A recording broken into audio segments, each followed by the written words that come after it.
Okay, so we'll make a start. Welcome everybody to this Blue Beyond panel event on cannabis in the UK, medical marvel or amusing activity, or some of you may consider this as a degenerate danger. I'm Olivia Lever. I am the director of Blue Beyond, and I will welcome our fantastic guests, and I can thank them so much for joining us on this event. So we have Dr. Daniel Poulter. Dr. Dan is a member of Parliament for Central Suffolk and North Ipswich. Prior to being elected in 2010, Dr. Poulter worked as an NHS doctor in the mental health services within the NHS and is also a policy council member for the Conservatives for Drug Policy Reform Group. Dr. Dan very admirably took leave from Westminster to aid the NHS during the battle against COVID. And has previously set up medical and lifestyle advice clinics for homeless people with alcohol and substance misuse problems. So as somebody else who also worked for the NHS during COVID, I massively respect him. It was an incredibly challenging time.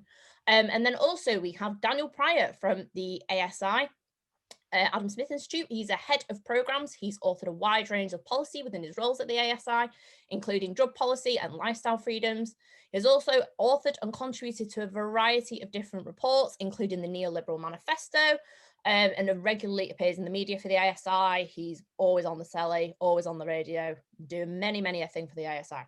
And then we also have Jake Scott. Jake is the chairman of the Mallard, formerly the editor, and really did transform the Mallard in his 3 years there, growing the readership up to tens of thousands of people there. And I'm sure if you check out the Mallard, they publish some amazing articles.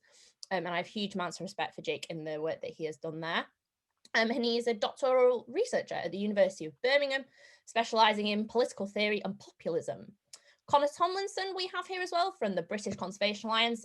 One thing that our Beyonders came back to us on at our town hall this month was that they really wanted to see environmental policy be discussed. They really wanted us to be thinking about climate change. So here we have it. We have the British Conservation Alliance. And since its launch in 2019, Connor has been the policy director. Moving up to that post in 2020, he has worked with the Adam Smith Institute himself and the Clean Capitalist Coalition.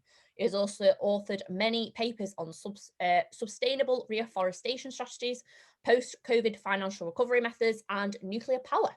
Having worked on the research desks of Decriminalization and the House of Lords, he is a member of the first UK cohort of Young Voices and a regular freelance contributor to outlets like The Express and CapEx and many more. So just a bit of a rundown of how this session will work. So those of you that were with us at the conference in 2019 are aware of how our Petroculture debates work. So they work with all of our wonderful speakers giving off short little speeches, and then we will go to quick fire questions that have been pre-submitted, and then we will also go to questions from the floor. So we will get cracking because we are on a tight time schedule tonight to keep this quick, snappy and engaging for you as Beyonders. So Dr. Poulter, please can I hand over to you, please? Yes, thank you very much, Olivia, and it's a pleasure to be with you all this evening. I mean, as you've heard, my background, I'm a doctor, I'm a psychiatrist. I look after people with drug and alcohol misuse problems and dependency upon drugs, particularly opioids rather than cannabis. So some of the things I'd say this evening may surprise you, given the fact that I'm, if you like, working at the sharp end as well as being an MP. But there's probably a wider debate that we may want to have and may come up a little bit later on about drugs in general and drugs policy in terms of decriminalisation or legalisation. But I'm going to stick very much, when I say, very clearly to the topic in hand about cannabis. You know, the title we've been given to talk about is, you know, medical marvel, amusing activity, degenerative danger. Well, clearly, you know, none of those is true or wholly true, and it's probably worth taking each one in turn, really, and I suppose drawing on some of my frontline experience as well to tell you about where I think what my views are about cannabis, its legal status, and indeed perhaps some suggestions about how we can reform current laws in certain areas, particularly on the medical side. You know, the starting point we've got to come from, I think all of us, is recognising that there are at least 3 million people who every year use or smoke cannabis, and our current drugs laws in general have not been a success. So prohibition of the use of drugs is something that has not succeeded as a policy for any government, and that is probably my starting point. But if we look at cannabis and medical marvels, a lot has been in the press, and quite rightly, looking at the potential medicinal benefits of cannabis, and there's good evidence that it can help ease pain and nausea related to cancer treatment, people having chemotherapy. Similarly, it has potentially a similar role in palliative care. That's people who are coming towards the end of their life or dealing with chronic pain. And there's evidence for its use in some other conditions, for example, multiple sclerosis. But it's not. But I think it's very important. Much as we may read about it being some sort of wonder drug in the media, not to overstate that at this point. The evidence isn't there to do that. There is, of course, further emerging evidence that it can be helpful in some neurological conditions and in managing seizures, for example. But we need a lot more research. And one of the big problems at the moment is that our current drugs laws make it very difficult, without a license from the Home Office, which is very difficult to get, to research the potential medicinal benefits of cannabis. So we need more research, but we need to change the research, the laws that actually enable medical professionals and scientists to do that research in this country. Other countries are already a few years ahead of us on this, but it's something that if we want to really explore the potential medicinal benefits of cannabis, or indeed of other drugs that are classified, other street drugs like ketamine or MDMA or ecstasy, we need to actually look at how we can change the research laws to understand their potential medicinal benefits much better. And that's got to be a priority for the government to do, just purely from a medical perspective. And indeed, there are many drugs that I can prescribe which are much more harmful than some of those which are currently illegal street drugs. So the law is certainly inconsistent when it comes to medicinal research being enabled into some drugs like cannabis that we consider at the moment to be illegal. The second thing is amusing activity. Well, I'm a doctor. I'm not going to say smoking cannabis or smoking cannabis with tobacco is an amusing activity, because it does to a large extent depend on what you're smoking. You've got in cannabis THC and CBD as the primary sort of psychoactive components. THC is the bit that is linked very strongly with psychosis, which is what I deal with professionally in my medical life. And we know that most of the drugs on the street at the moment, 90%, are skunk, which is very high in THC. So there's a strong link between cannabis that's high in THC, which is most of what you find in the streets in London at the moment, or in many major cities, Liverpool, Manchester. And you will find that high THC content has a strong link with people potentially developing psychosis or psychotic illnesses or relapsing with those illnesses. CBD, which is a much more calming element, is something we see a lot touted in the media about CBD. That's probably actually potentially anxiolytic and helps calm people down. But unfortunately, the main problem with a lot of the street cannabis at the moment is it's very high in THC. So it's not good if you're somebody who happens to be have a propensity, perhaps genetically, to developing psychotic illnesses. Smoking a lot of skunk is going to give you a much higher chance of developing psychosis. And of course, if you mix cannabis with nicotine, you've got the risk of lung cancer and all sorts of other cancers that are linked to that. So there are clearly harms with this. But the question I would pose to you is it the case that the harms linked with smoking cannabis are any greater than many other things that we do in life?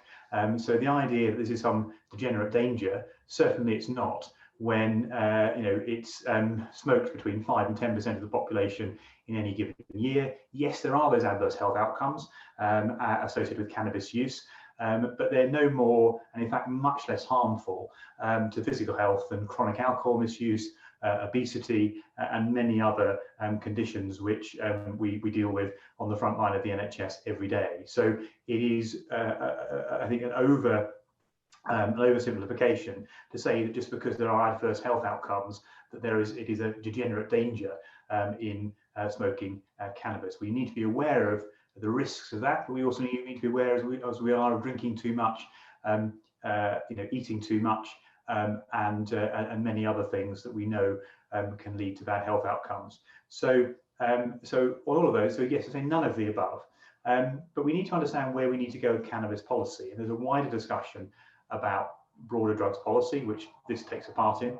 That's been a failed policy. Prohibition hasn't worked. When you've got 3 million people at least smoking cannabis every year, it's a policy that clearly hasn't worked.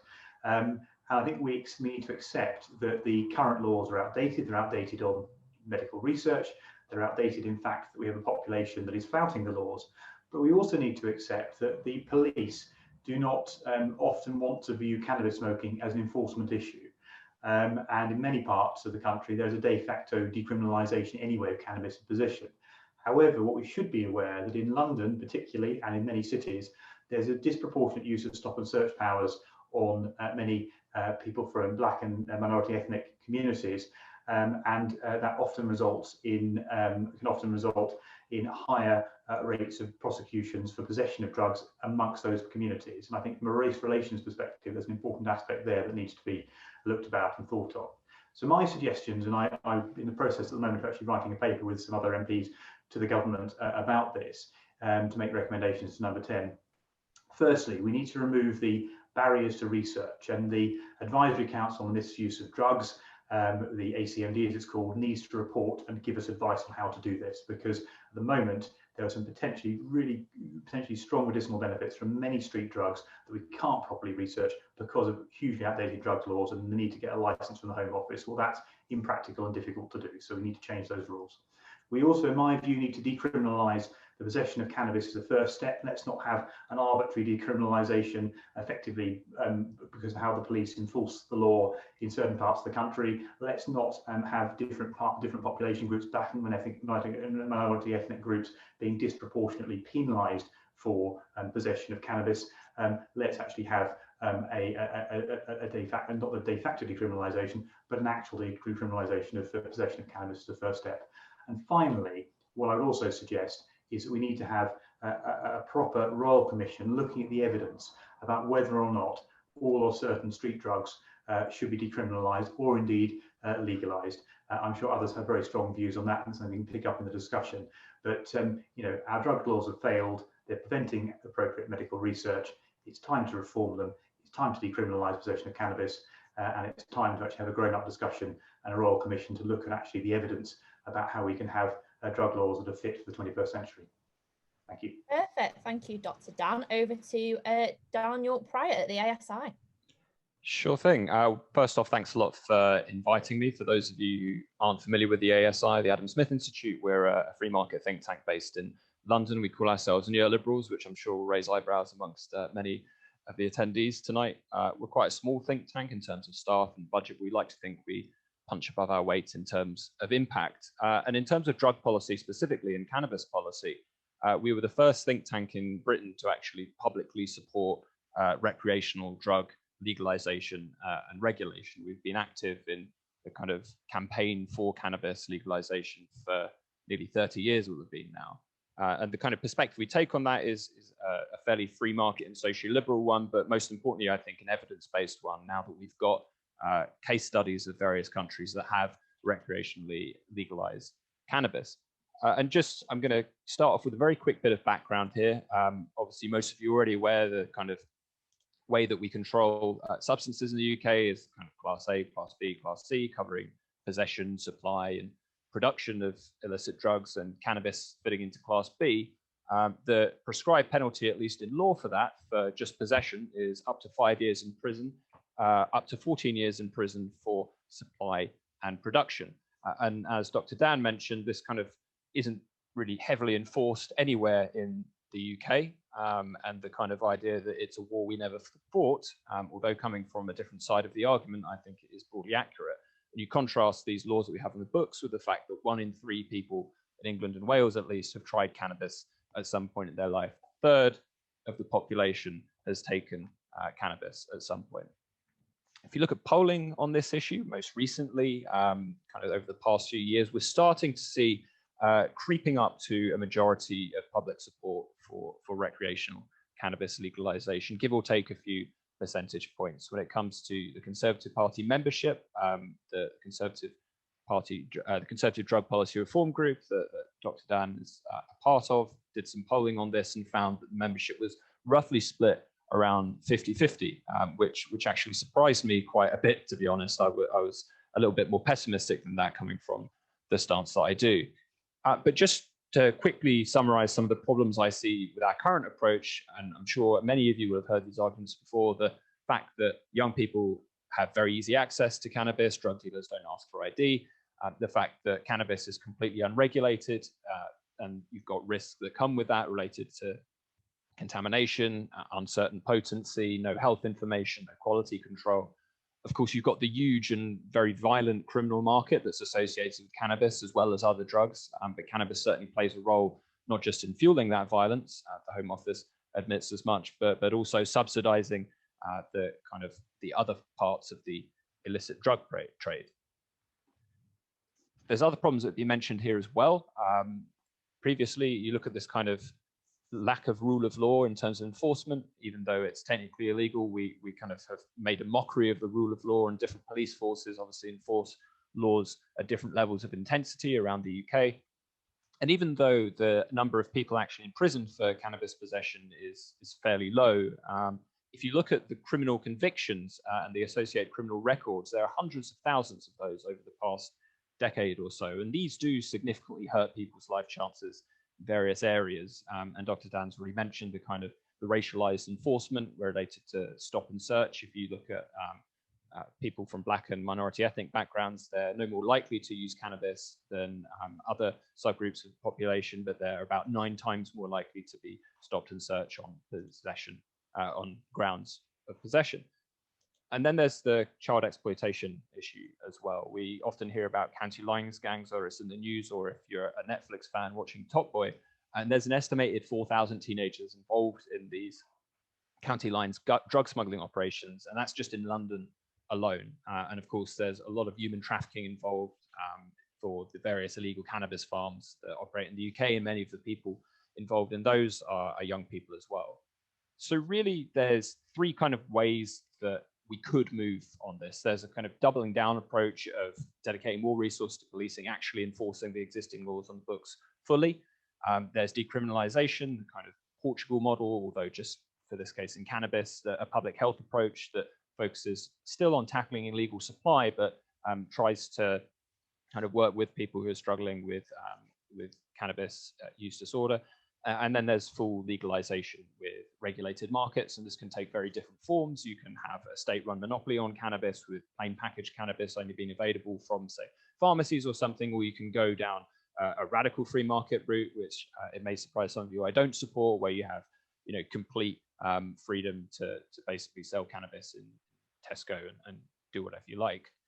And on the doubling down approach, I think that there's good evidence that this doesn't work. And it doesn't work in the sense that it doesn't significantly reduce cannabis use. The Home Office themselves and various other studies have found no association between the levels of enforcement of cannabis laws and the overall levels of illicit drug use.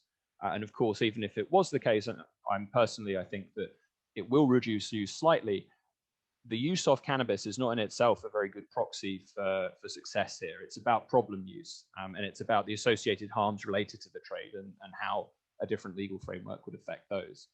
And of course, if you have any liberal leanings as well as conservative ones, then this is kind of worrying on principle, in the sense that you believe that adults at least should have the freedom to decide their own version of good life. But you certainly don't have to be a liberal or have liberal principles to think that this won't work. Decriminalization, pretty obvious, doesn't really tackle illegal supply at all. There's still no regulation, but there is some evidence it's better than the present. And then legalization, the idea being that you take control of the market and regulate it, you restrict youth access, and you can undermine and undercut the criminal market and reduce the associated crime and harms related to that. I'm going to kind of skip over, I think, what the evidence has shown, because I'm sure we'll get into that in the Q&A. But just broadly speaking, I think that the majority of the research into places like Canada, into the various US states that have legalized, have borne out the predictions of those who have advocated for legalization, whether that's in relation to declining youth use. There was a good study in the in JAMA Pediatric recently that found reduced youth use of cannabis after legalization. Whether it's on crime, you find that police tend to focus more resources and more efficient at clearing other forms of crime. And relation to violent crime, for example. A worry was often that legalization would increase violent crime. If you look at states like Colorado and Washington, you simply don't find that. If anything, you find the opposite. The issue of mental health, which Dr. Dan has mentioned, I think there are no simple answers when it comes to the cannabis and its relation to our mental health, to our cognitive abilities. The best thing that I can point to here is twin studies, because twin studies are the best way we have of finding out whether something is kind of causation or correlation, whether it's related to someone's genes or related to their cannabis use. And when it comes to things like cognition, for example, we don't seem to see a difference between one twin who does use cannabis and one twin who doesn't. But that's a huge area of research that, again, I'm sure we'll get into in the Q&A. And just finally, I think that a couple of things. In terms of what we have done around cannabis recently, our main thing was a paper called The Green Light, which focused on how to regulate cannabis and what the legal market would actually look like. And I mentioned there's lots of different shapes it could look like. And we're going to get into issues later on around taxation, for example. Some of the things that we talked about were making sure that actually we don't go down a kind of Uruguay-style model, a state-led model. And the reason for that being that Uruguay, basically their entire cannabis production was, and to a large extent still is, controlled by the government and has experienced chronic shortages that has meant actually people are still buying cannabis from the illicit market, and it hasn't really had as much of an effect as people would hoped. The other thing is in relation to criminal justice considerations as well. I think any sort of legalization should focus on expunging previous criminal convictions, very least for possession of cannabis, and giving people who were previously involved in the trade a pathway into the legal market. I can't think of anything more conservative than taking a subsection of population that were previously classed as criminals and turning them and their human capital into successful legal regulated entrepreneurs. And just to finally finish off, why is it that I think the cannabis legalization is actually conservative? Because I do think it is. I mean, for one thing, it accepts that it's smarter to work around human nature than tell ourselves nobody ever breaks the law. It's tough on crime and criminal gangs. It removes barriers to opportunity that are created by the criminal justice system. I think it protects young people, not completely, but it certainly helps. And it no longer makes an ass of the law as well. It doesn't undermine the rule of law. And I think that fundamentally legalizing cannabis is a pro-market, but also pro-conservative and pro-individual responsibility position. But I'll leave it there because I realize I've talked for a while now. No, that's perfect. Thank you, Daniel. And next we'll move on to Jake. Thank you very much. So my arguments are centered on 3 points. One, that it is not inconsistent of a liberal policy to have an interest in the personal lives of citizens. Two, as Daniel and Dr. Dan have both pointed out, that a war on drugs has not been fought. And three, that the actual content of the drug itself is rarely discussed, though of course Dr. Dan Poulter has made a good case for that this evening.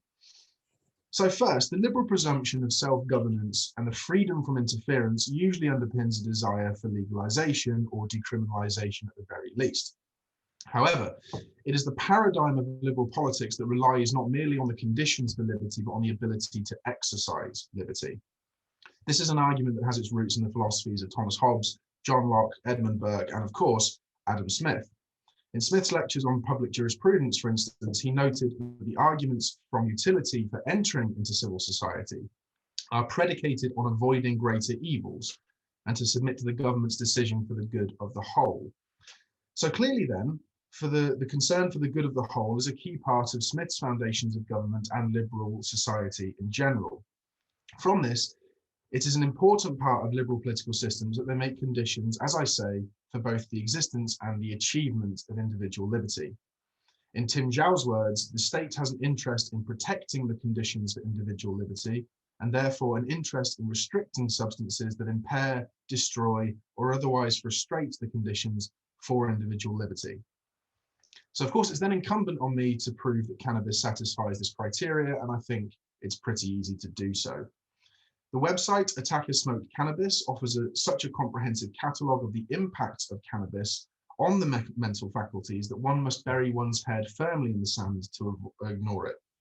The cases number in the tens of thousands. After a certain point, correlation and causation become disturbingly common bedfellows. But this is not the only publication that is aware of the harms of cannabis itself. Nora Volkov in the New England Journal of Medicine has addressed the broad adverse effects of use. T.H. Moore in the Lancet Journal discusses the high risk of psychotic outcomes. Matthew Large has detailed the relationship cannabis use has to early onset psychosis in the Archives of General Psychiatry, and so on. Of course, these are the impacts of the psychoactive element of cannabis, THC, which, following a recent change of law, is the only part of the drug that is not permitted for medical use beyond experimental psychiatry in the UK. So these are not the concerns of quacks or cranks, but serious medical practitioners and researchers who are well acquainted with the drug and its harmful impacts on the individual. For a liberal to then argue that this is not a concern for the state is to miss the distinction between within liberal philosophy itself, between liberty and license.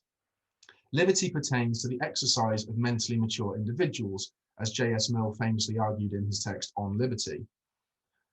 The second, of license, is the behavior of those incapable of judging for themselves those actions that are harmful to their own bodies and minds. I think it is pretty clear out of these two which cannabis fits into. And then there is the so-called war on drugs. Peter Hitchens, as Daniel Pryor has pointed out, catalogues this litany of failures in the book, The War We Never Fought, but putting aside the harmful impacts of the drug itself, Hitchens has pointed out the inability or lack of desire of the British government to enforce its current laws. Indeed, again, Mr. Daniel Pryor has pointed out in his paper, The Green Light, that local authorities have taken it upon themselves to decide whether the law should be enforced, but that's a decision that is not theirs to make in the slightest. Citing the two examples of Merseyside and Durham police in The Green Light, this seems to ignore the fact that in 2019, only 40 arrests were made in Durham for cannabis possession, whereas 1,204 were made in Merseyside. At a certain point, one has to ask if this is because of policing itself, or if policing on cannabis is scaled down in Durham because it is simply not as much of a problem. Furthermore, I agree, and indeed, Mr. Price seems to agree with me, that patchy enforcement of cannabis offences is resulting in an unfair postcode lottery. However, this surely just means that the enforcement of law should be uniform across the country, as it is in every other criminal category. So the failure of the war on drugs lies not in its subject, but in the establishment's unwillingness to fight it. Other prohibitive campaigns that have been actually fought in history have been much more successful. Consider, for instance, the implementation in the 1980s of wearing of seatbelts in cars. The enforcement of this law itself saw an immediate 40% increase in seatbelt wearing rates over the course of 1 year, due in part to the hefty fines that accompanied the law. Or, of course, consider cannabis's closest cousin, tobacco.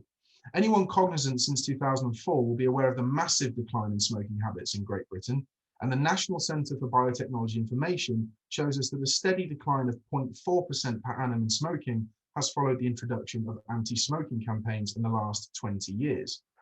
So clearly there are 2 points to draw from this. 1, prohibition works when it is enforced, and 2, the popularity of something is not a standard of its legitimacy.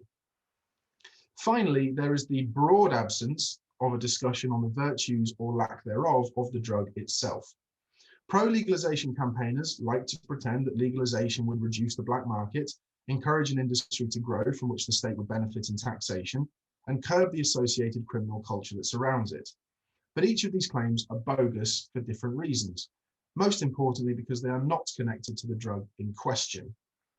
To begin with, the presumption of a reduction in the black market of cannabis dealing is absurd because it presumes that the existence of a legal product is enough for some users.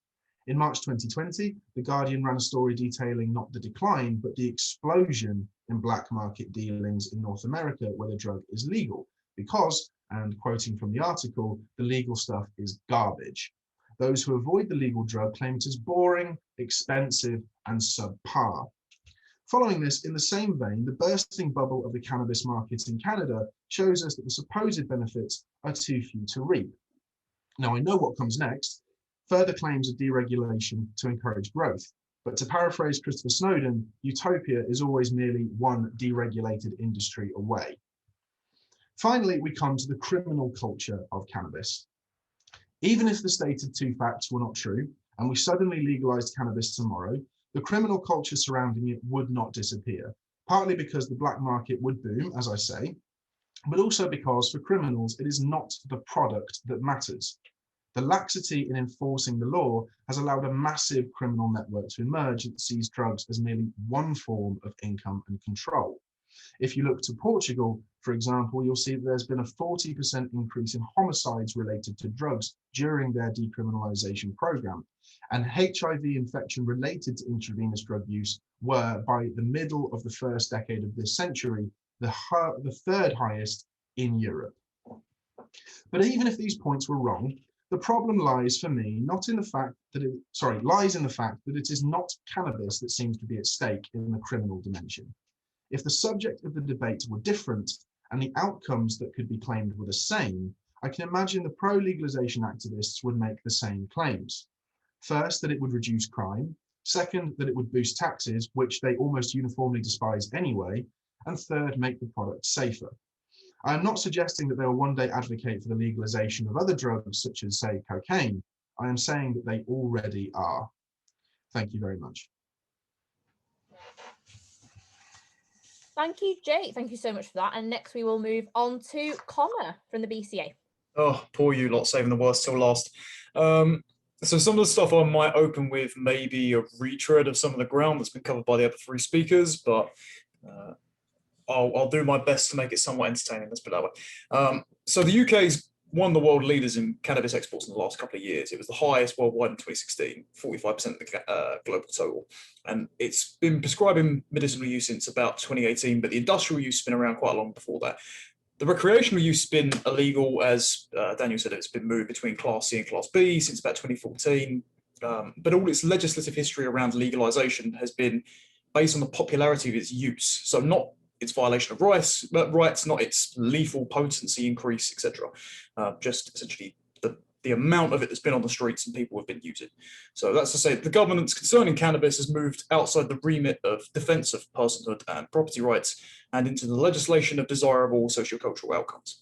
So we don't exactly ban ladders for household accidents, and I don't want Snickers banned because I've got a terrible nut allergy. I'm that guy on planes who tells you to stop doing the peanuts. But other than that, I don't want the gun to the stake behind it. Let's put it that way. But we do ban cannabis for its cultural preconceptions of wastefulness and idleness and THC's effects on those, like my family history, unfortunately, who are genetically predisposed to dopamine disorders. This legislative attitude is something that minarchists, libertarians, even neoliberals, hope they cure it soon, will decry as a slippery slope towards state intrusion into private life. And one only needs to import something like a European political philosophy from France or Germany, and the state will start driving towards the absolute and becoming obsessed with legislating their way to utopia. As Jake said, it's only one deregulation, well, sometimes it's only one more regulation, which ignores all the contradictions and produces unintended pitfalls, like the reverse of the stop and search thing, for example.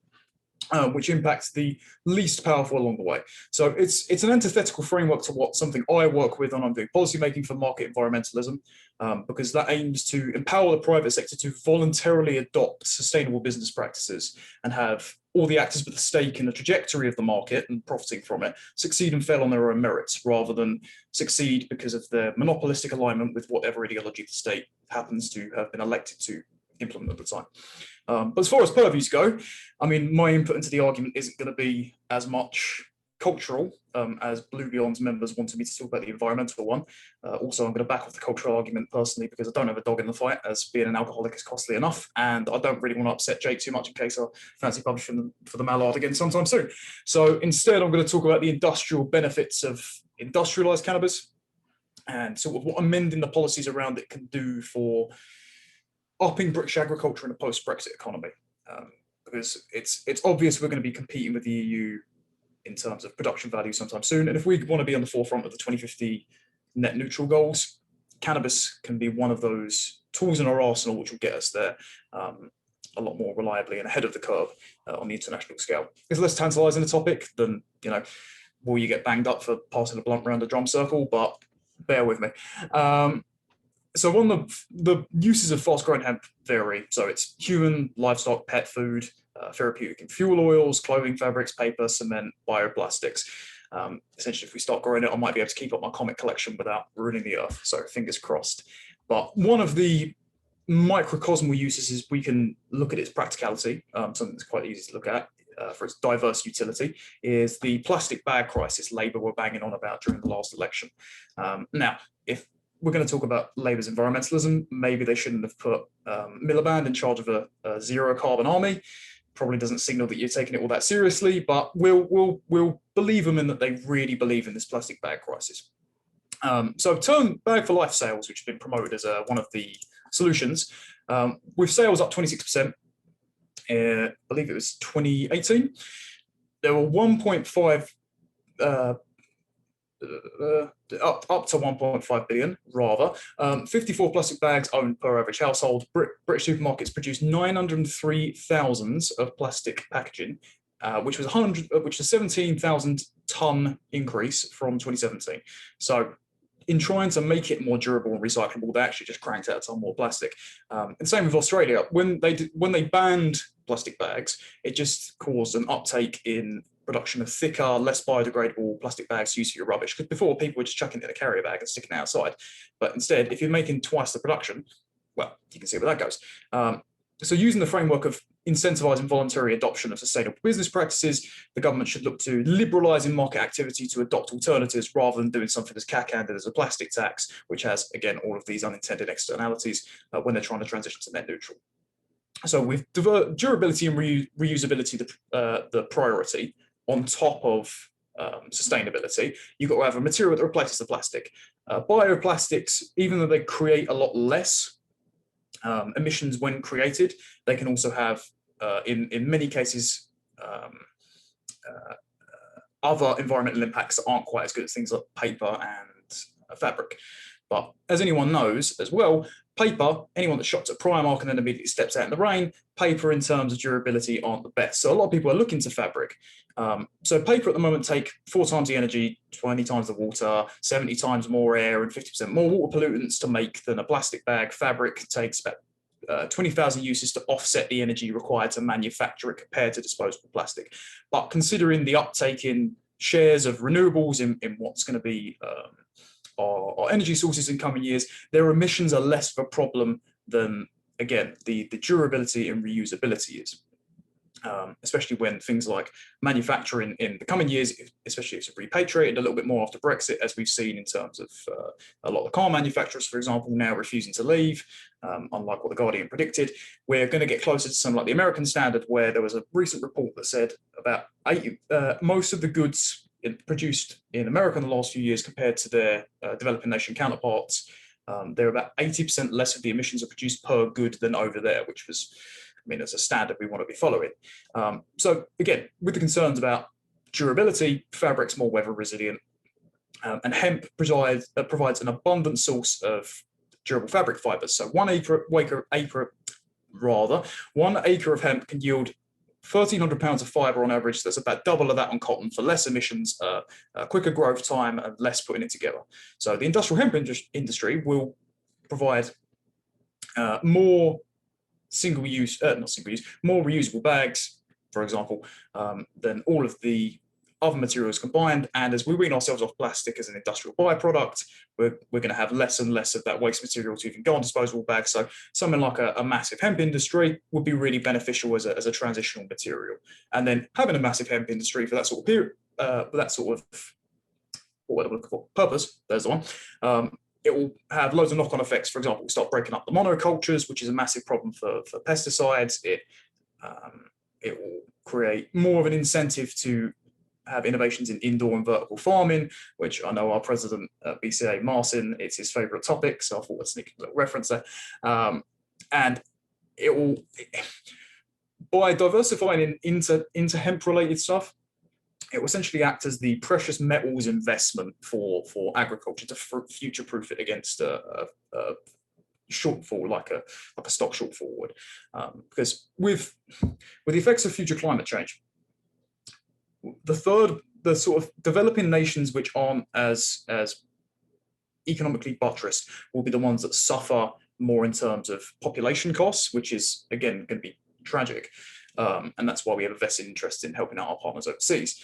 But in the West, as it were, more more centralized capital, and especially with like beachfront property and that, it's going to be more property loss than it is human damage. So that's the incentive in the private sector to essentially pick this up and run with it. But that also means that, well, we've got to focus on things like crop and agriculture damage, especially for imports. So if we diversify the amount of stuff that we're producing, and we diversify the amount of materials going into what we're going to produce for sustainable industry, then that can help mitigate against the crop fallout of climate change's potential effects. So now that's all well and good tat and all the benefits of industrialized hemp and whatnot. But what does that have to do with the legality of recreational use, let's say? One of the main barriers to industrial hemp at the moment, which is causing a lot of undue wastage of resources, doubling the amount of emissions, doubling the production time, etc., is the way in which medicinal and industrial crop cultivations are balkanized and have to be treated separately. So a lot of the time, I've heard from conversations with industry experts, the people that have been given the cannabis licenses have got to grow it for a specific purpose. So if they're growing it for the flower, they've had to get rid of the hemp plant and burn it off as chemical waste rather than being able to sell it, and they've had to double handle the crop essentially. So a step towards legalization, at least repealing some of the chemical waste treatment laws, would go a long way into not only making the industry viable as a domestic British agricultural industry, and then as a even better export than we've already got, but it would also reduce the amount of emissions produced when you're creating the product in the first place. Because one of the main problems, again, is if you're double handling the crop, you're double handling the waste. So fixing that, you have a more centralized labour specification, as it were.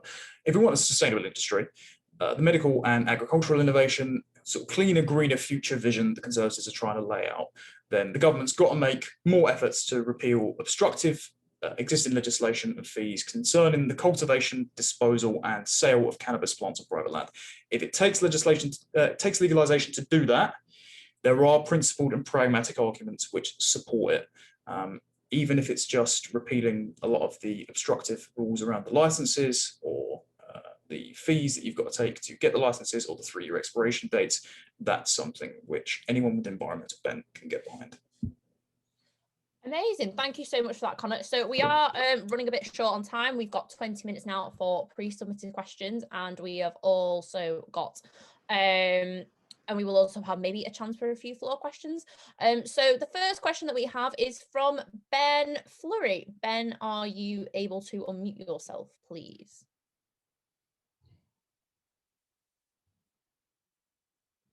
Yes. Hey, good evening. So my question to the panel tonight is, how do you think that, how long will it be until the United Kingdom legalises cannabis for recreational use, and could you see this happening by the end of the decade? Thank you. I could take this one first, if that's okay. Yeah. So the UK's kind of lagged behind the US, and there's a reason why we haven't gone anywhere near this far yet, and the US has. So there's several reasons. The main one, I think, being that there's the kind of stronger racial justice aspect to cannabis legalization campaigns in the US that perhaps isn't quite as acute in the UK. Also in the US, you have a much larger and better funded pro-cannabis lobby. It sounds like I'm someone arguing against legalization here, but that's the fact. And I think they've been very successful in doing that. You've also got the kind of the state-led approach, which makes policy experiments a lot easier to perform. But I do think that the tide is starting to shift in the UK. I mean, I mentioned opinion polling at the beginning of my talk, and with for the first time really ever reaching near enough majority support, just about majority support for cannabis legalization. So I think it's certainly possible that we'll legalize by the end of the decade. Probable, I'm not so sure. I think, let's say we end up with a Labour government. I think they'd probably, if they were to do anything, it seems like Starmer's not very keen to, but if they were to do anything, it would be more down the decriminalization route, and they'd shy away, I think, from any sort of legalization. I think if you're someone that's interested in or supportive of legalization, then it's more likely to happen under a Conservative government, perhaps surprisingly for some. So I'd maybe put like maybe a 70% chance it will happen by the end of the decade, maybe a little bit less than that. Amazing, thank you. Dr. Dan, just coming to you, because obviously you know what your colleagues on the green benches think better than anybody here. So what do you think the MPs kind of have a stance on that? Like, what do they want to, what do you think they would do? What do you think they would vote in for? You're on mute, sorry. There we go. Right. So my feeling is that there are probably quite a number of MPs who have views which have moved, or certainly are more in the direction of decriminalisation and legalisation than they would have been, say, a decade ago when I first joined Parliament. And there are many reasons for that. Where we will be in 10 years' time, I think we have to remember as well in politics that we deal with not always the evidence. We also have to pass the Daily Mail test on some things, and it's very difficult for any government to be seen to be soft on law and order issues. So I think you've got to make a very strong case as to beyond just the rational case we've been talking about today, as to why you may wish to decriminalise possession, for example. My own view is I think we will get there towards decriminalisation and possession of cannabis, certainly as a first step. I would say there is a better than 50% chance we'll be there by 2030. By 2030. As to how we may get there, I would suggest that if we take a more of a healthcare approach rather than a criminal justice approach to drugs and addiction, then that's the way forward on this. It's also important that the first step for me would be decriminalisation. The next step's got to be having a royal commission to look at the broader issue of what evidence there is to or in favour or not of broader decriminalisation or indeed legalisation, drawing on international evidence and examples. I think we can get to that place. It's then, though, whether a government necessarily be brave enough to implement the recommendations that commission may come up with.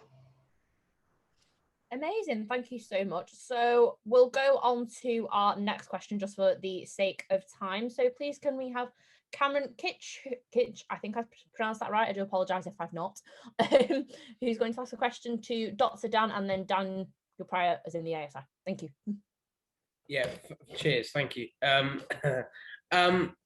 So if it was to be legalised for recreational use tomorrow, so, well, anyway, really, but what level would it be taxed at? Would it be normal VAT? Would it be like alcohol, or would it be sort of like tobacco, probably a quite extreme level?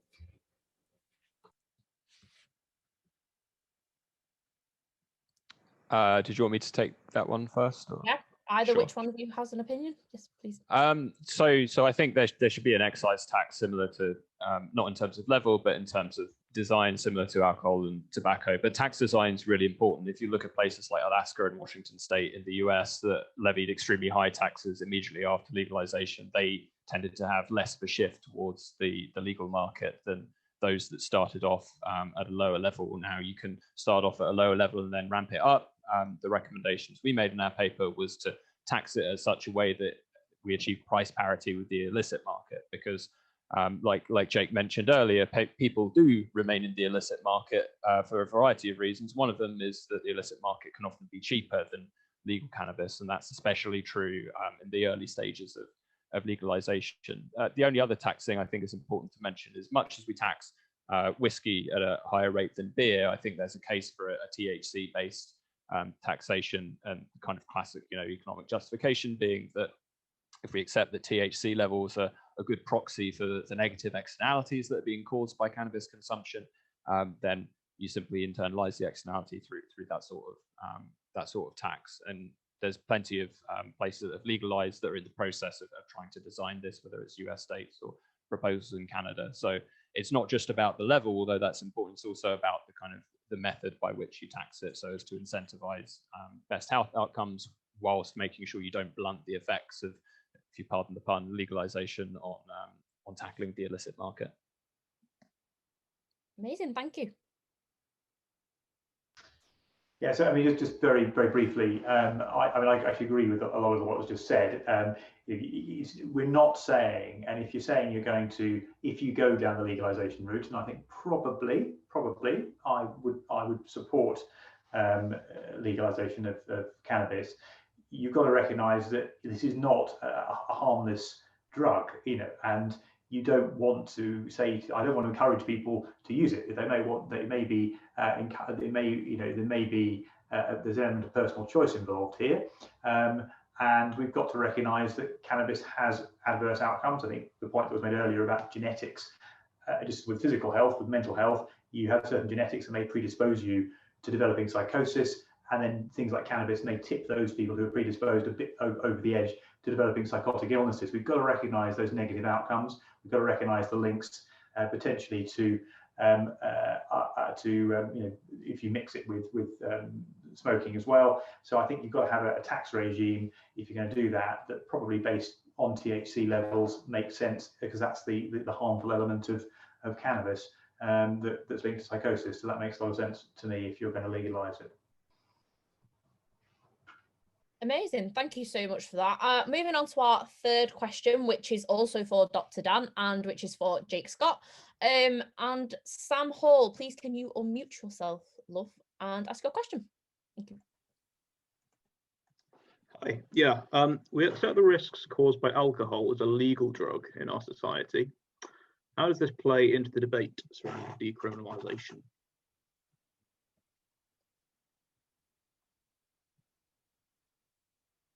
So, I mean, from my perspective, medically, undoubtedly, alcohol is a much more, when misused or abused, and when people become dependent on alcohol, or high levels of alcohol consumption, over a number of years, many years, are linked to a whole array of bad health outcomes and premature death. And certainly, it is, I would say, the fact that alcohol is, there is an inconsistency in the law that less harmful substances, for example, ecstasy, cannabis, are illegal when alcohol is legal. That is an inconsistency in the law. So I'm not saying necessarily just because something is, there is that inconsistency, we should necessarily be legalizing things we know or decriminalizing things we know are bad for you. But it's nevertheless the case that on the grand scheme of things, we're talking about something that's relatively much less bad for you compared to heavy use of alcohol, and indeed, the impacts of unhealthy eating, diabetes, and obesity. Alcohol and obesity are the two of the big killers that we're going to be facing, going forwards now. The consequences of misuse of alcohol and obesity in the healthcare sector. So I think we've got to be cognizant of that in the debate in terms of actually considering the harms, the real harms of cannabis. There are some physical health harms, the real harms, mental health harms with those with skunk and other THC high cannabinoid products, and we've just got to be cognizant of that. Amazing, thank you. Jake Scott, please can we go to you for your 2 cents on the matter? Yes, absolutely fantastic. Thank you. So the first point to make with regards to this is, if you accept that alcohol is a poison and cannabis is a poison, you of course have to ask, why on earth would you want more poisons in society than there already are? The other thing to point out is that the culture of consumption has shifted in this country. This is something that is very rarely discussed with the discussion on drugs and alcohol in general, because as I say, people mostly talk about the auxiliary impacts of the actual thing rather than the thing itself. So traditionally in this country, alcohol was consumed as a safe alternative to water. And there was a good example of this in the cholera outbreak in London in the mid-19th century. However, as Roger Scruton wrote in I Drink Therefore I Am, the culture of alcohol consumption in this country also sprang up into one of sociability. And the point of drinking was not to get drunk, it was to be sociable and to essentially partake in a sociable exercise. However, the reality of these of consumption these days is that we do drink to get drunk. People go to clubs already drunk. People go to pubs already drunk. And the reality of these shifting patterns of consumption is that they are actually indicative of a deeper problem, which is social breakdown. We've got collapsing family lives in this country. We've got increasing atomization, and especially in the last year, the isolation of people from their natural social lives is leading them in the direction of greater consumption of poisons. So why on earth would you want more poison, especially in a society rife with misery? What we're essentially doing is addressing the symptom rather than the disease itself. So even though I agree that alcohol is a poison because it is literally poisonous to your body, I don't think that that means that we ought to open the floodgates to all other poisons. I also think, unfortunately, it's so far embedded in society that we can't eradicate it, which I appreciate is again, an argument from legitimacy.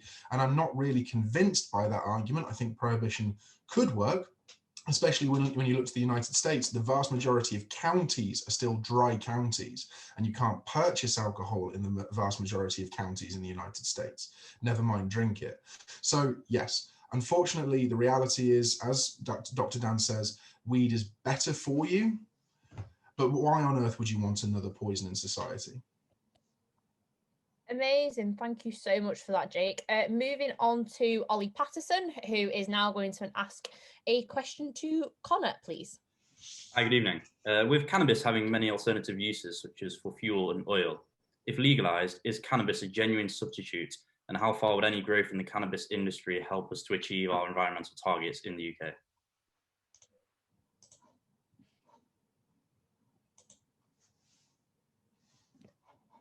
Oh, we're having tech issues. There we go. Wonderful. I thought I was locked out for a minute there. I was starting to take it to heart. Genuine alternative as a permanent replacement for everything. Well, I hesitate to say that you want to just grow a bunch of cannabis plants over everything else, because it's entirely dependent on innovations in internal and vertical farming. But you definitely want to diversify your crop yield, as I said before, in terms of the environmental impacts on different crops, in terms of the biodiversity of land, in terms of the profitability of land-based and agricultural enterprises. You want to branch out into different crop yields, and the multifaceted uses of cannabis plants, especially in things like either cloth production, or you can use it in cement, so in sustainable building materials, or even in terms of livestock feed, which, hey, I'm going to fight our president Marcin on this. I know one of our guys on our senior leadership team is with me in terms of the artificial meat debate. No way in hell. So if we want to keep something like sustainable livestock farming around, that's something it could be used for. As a wholesale replacement, I hesitate to commit to it because I don't wish to be ideological, but it's definitely something we want to branch out into, and because of its diverse uses and its quick growth time, I'd say I don't want to say any measure, but again, if legalization is the step towards easier use in agriculture, I would be willing to accept it. Amazing. Thank you so much, Connor. So just taking a few free-flowing questions from the chat. One that I'm going to pick up is Emily's question. Emily, would you like to ask this yourself? And I only asked this question because a very interesting Sky News article has just literally dropped on Twitter saying that the Tory MPs have admitted to taking drugs, Rob, Matt Hancock, Jeremy Hunt, Esther McVeigh and Andrea Leadsom, all of which have admitted to smoking cannabis at some point in their life, which is quite an eye-opener, certainly for cuddly Andrea Leadsom. So Emily, would you like to ask your question, please?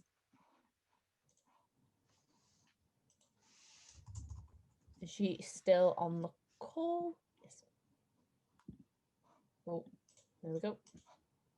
I can't unmute. I think I've just done it for you. So there we go. Thank you. Yeah, firstly, that was a really interesting debate. Thanks very much, guys.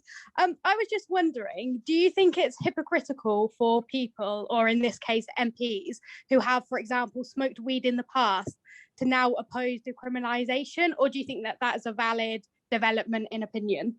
Thanks, guys. May I? I do not think it is in any way a negative part of one's character to grow and develop as a person. I think it's hypocritical to continue taking part in a vice whilst extolling the fact that it is a vice. But this is to suggest that people can't grow. It's the same reason that I oppose so-called cancel culture. Just because someone made a comment in the past doesn't necessarily mean that they still hold those views. And indeed, someone might still hold the view and recognize that what they used to do in the past and what they might privately want is not necessarily good for society. And I don't necessarily think that we should punish someone for doing something in the past, even if it was illegal, and coming to the realization that that thing should be illegal. That being said, I am dead against people who continue to take drugs and argue for their criminalization in any capacity. That is hypocritical. Just to follow on from that, if I can, the thing for me that's hypocritical, or at least concerning, is that they had the chance to grow out of that particular view. I think they came to the wrong conclusion, but they had the chance to do that without facing particular punitive penalties, whether it's criminal justice system or whatnot. And that's not the case for many people. When it comes to cannabis, it is the case for a lot of people, although, as I mentioned earlier, criminal records do play a role in significantly hurting life chances, even if prison sentences and fines aren't handed out as regularly. Just a kind of very quick thing here. The worry I have is that often people on the pro-legalization side of things also ignore their own hypocrisy. So pro-legalization people who take, for example, illicit cocaine are directly feeding into demand for an industry that is currently extremely violent. And I think that it's important that when you are somebody who's pro-legalization, you accept that actual current drug consumption, in many cases, especially with the cocaine industry, slightly less so with cannabis, though still to a degree, is also hypocritical. So I think there's kind of hypocrisy on both sides here. Amazing, thank you. Dr. Dan, would you like to just add a lasting comment to that on being an MP yourself? Yeah, I can do. I mean, unusually for an MP, I've never touched a street drug. I may have drunk a lot of tea. I don't drink either. I've never drunk. So I'm unusually clean living and very, so that may surprise you. But there aren't going to be any shocking photographs of me coming out from my youth that will undermine what I've just said, because I've never drunk and never touched it, never smoked either. So I'm usually clean living for a medic as well. So that's quite strange. But yes, I mean, I don't think it's entirely hypocritical though to say if you have had a bad experience with drugs and then that is your reason for being opposed to legalization or decriminalization, I absolutely, or you say I absolutely accept that as being absolutely consistent. That you may have tried drugs, there may be reasons that you've later on changed your position after using them when when someone was younger, because, for example, a member of their family has died or something has touched them or they've changed their view. I think that's perfectly reasonable and consistent as long as you can justify that position. Where I think is less consistent and was a problem is if people have used drugs in the relatively recent past or cannabis in the relatively recent past and then are saying they don't support decriminalization or legalization. That is a much more of a hypocritical position than someone maybe trying something 30 years ago when they were at university. And I would expect actually probably parliamentary colleagues, quite a lot of them have tried at the very least cannabis, if not other drugs. If I was going to be frank about it, as indeed that would be reflective of the general population. So there we go. So not necessarily hypocritical, but if you've been using it recently, I think it's much more difficult to justify. And in those cases, absolutely. Amazing. Connor, do you have any last regarding thoughts on that question? I suppose the only thing I will say is I wonder if there's an underlying attitude towards, I hesitate to say infantilization, but that's the kind of guys I get from it, of people who, MPs, for example, who will continue to use it and also continue to heavily drink, but will support bans on substance use, because it reminds me of when the Prime Minister even said, "Oh, I'm an overweight guy and I could use with more of a boot up my backside to lose weight, so I'm going to ban buy one get one free guarantees." And it's like, okay, well, that also impacts some low income families who are going to try and get decent deals on some of the cheap food they're going to get, but you want to do it because you don't have enough willpower to lose weight. Okay, well, maybe don't put the force of the state behind your personal decisions. That's the only cultural commentary I'll make on that regard. Amazing, thank you so much. So unfortunately we have run out a little bit of time. So as you can see, a lovely little poll has just popped up on your screen to see whether any of our fantastic speakers have swayed your opinion in any way, shape or form. Can I just thank every single one of our speakers, Dr. Daniel Pryor from the ASI, Jake Scott and Connor Tomlinson for their immense kind of offering to do this event. We're really, really grateful.